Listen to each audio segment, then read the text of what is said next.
Hi guys, we're going to carry on with George's Marvellous Medicine. I've got Finn here today, decided to sit on my lap. And I think this is going to be a good chapter. Now I'm thinking it's going to be a good chapter because it's called Grandma Gets the Medicine. Are you ready? Grandma sat hunched in her chair by the window. The wicked little eyes followed George closely as he crossed the room towards her. "You're late," she snapped. "I don't think I am, Grandma." "Don't interrupt me in the middle of a sentence," she shouted. "But you'd finished your sentence, Grandma." "There you go again," she cried. "Always interrupting and arguing. You really are a tiresome little boy. What's the time?" "It's exactly 11 o'clock, Grandma." "You're lying as usual. Stop talking so much and give me my medicine. Shake the bottle first. Then pour it into the spoon and make sure it's a whole spoonful." "Are you going to gulp it all down in one go?" George asked her. "Or will you sip it?" "What I do is none of your business," the old woman said. "Fill the spoon." As George removed the cork and began very slowly to pour the thick brown stuff into the spoon, he couldn't help thinking back upon all the mad and marvellous things that had gone into the making of this crazy stuff. The shaving soap, the hair remover, the dandruff cure, the automatic washing machine powder, the flea powder for dogs, the shoe polish, the black pepper, the horseradish sauce, and all the rest of them, not to mention the powerful animal pills and powders and liquids and the brown paint. "Open your mouth wide, Grandma," he said, "and I'll pop it in." The old hag opened her small wrinkled mouth, showing disgusting pale brown teeth. "Here we go," George cried out. "Swallow it down." He pushed the spoon well into her mouth and tipped the mixture down her throat. Then he stepped back to watch the result. It was worth watching. Grandma yelled, "Ow-wee!" and her whole body shot up whoosh into the air. It was exactly as though someone had pushed an electric wire through the underneath of her chair and switched on the current. Up she went like a jack in the box, and she didn't come down. She stayed there, suspended in mid-air, about 2 feet up, still in a sitting position, but rigid now, frozen, quivering, the eyes bulging, the hair standing straight up on end. "Is something wrong, Grandma?" George asked her politely. "Are you all right?" Suspended up there in space, the old girl was beyond speaking. The shock that George's marvellous mixture had given her must have been tremendous. You'd have thought she'd swallowed a red-hot poker the way she took off from that chair. Then down she came again with a plop, back into her seat. "Call the fire brigade!" she shouted. "My stomach's on fire!" "It's just the medicine, Grandma," George said. "It's the good strong stuff." "Fire!" the old woman yelled. "Fire in the basement! Get a bucket! Man the hoses! Do something quick!" "Call it, Grandma," George said, but he got a bit of a shock when he saw the smoke coming out of her mouth and out of her nostrils. Clouds of black smoke were coming out of her nose and blowing around the room. "By golly, you really are on fire," George said. "Of course I'm on fire," she yelled. "I'll be burned to a crisp, I'll be fried to a frizzle, I'll be boiled like a beetroot." George ran into the kitchen and came back with a jug of water. "Open your mouth, Grandma," he cried. He could hardly see her for the smoke, but he managed to pour half a jugful down her throat. A sizzling sound, the kind you get if you hold a hot frying pan under a cold tap, came from deep down in Grandma's stomach. The old hag bucked and shied and snorted. She gasped and gurgled. Spouts of water came shooting out of her, and the smoke cleared away. "The fire's out," George announced proudly. "You'll be all right now, Grandma." "All right," she yelled. "Who's all right? There's Jackie Jumpers in my tummy, there's squigglers in my belly, there's bangers in my bottom." She began bouncing up and down in the chair. Quite obviously she was not very comfortable.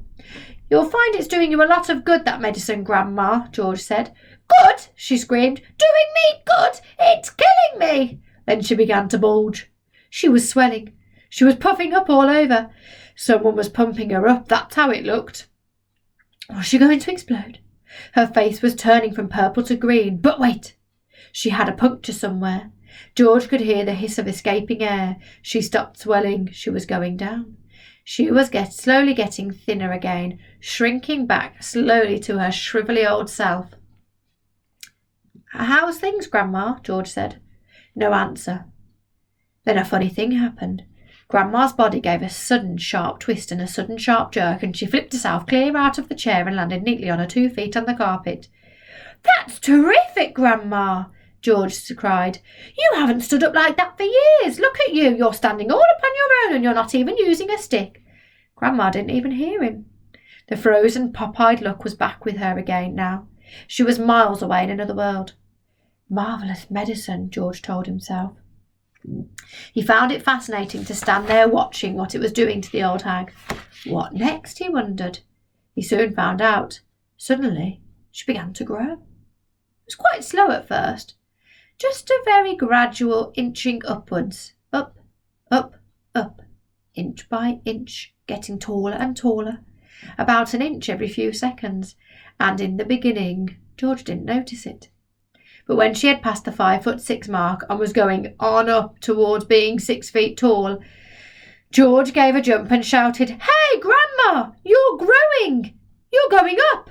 Hang on, Grandma, you better stop now or you'll be hitting the ceiling." But Grandma didn't stop. It was a truly fantastic sight, this ancient, scrawny old woman getting taller and taller, longer and longer, thinner and thinner, as though she were a piece of elastic being pulled upwards by invisible hands.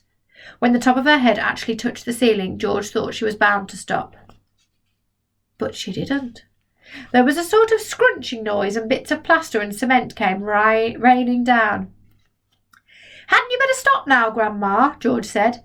"Daddy's just had this whole room repainted." But there was no stopping her now. Soon her head and shoulders had completely disappeared through the ceiling and she was still going.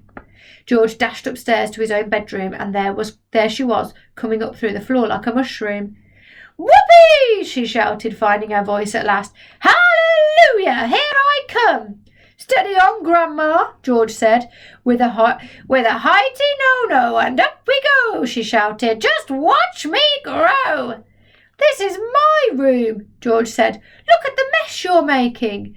"Terrific medicine," she cried. "Give me some more." "She's as dotty as a donut," George thought. "Come on, boy, give me some more," she yelled. "Dish it out, I'm slowing down." George was still clutching the medicine bottle in one hand and the spoon in the other. Oh well, he thought, why not? He poured out a second dose and popped it into her mouth. "Ow-wee!" she screamed, and up she went again. Her feet were still on the floor downstairs in the living room, but her head was moving quickly towards the ceiling of the bedroom. "I'm on my way now, boy," she called down to George. "Just watch me go." "That's the attic above you, Grandma," George called out. "I'd keep out of there. It's full of bugs and boggles." Crash! The old girl's head went through the ceiling as though it were butter. George stood in his bedroom gazing at the shambles. There was a big hole in the floor and another in the ceiling, and sticking up like posts between the two was the middle part of Grandma. Her legs were in the room below, her head in the attic. "I'm still going," came the screechy voice from up above. "Give me another dose, my boy, and let's go through the roof." "No, Grandma, no," George called back. "You're busting the whole house." "To heck with the house," she shouted. "I want some fresh air. I haven't been outside for 20 years. By golly, she is going through the roof, George told himself. He ran downstairs, he rushed out of the back door and into the yard. It would be simply awful, he thought, if she bashed up the roof as well. His father would be furious, and he, George, would get the blame. He had made the medicine. He had given her too much. "Don't come through the roof, Grandma," he prayed. "Please don't." And that's the end of that chapter. Do you think Grandma will carry on growing and go through the roof? We'll have to find out more on Monday.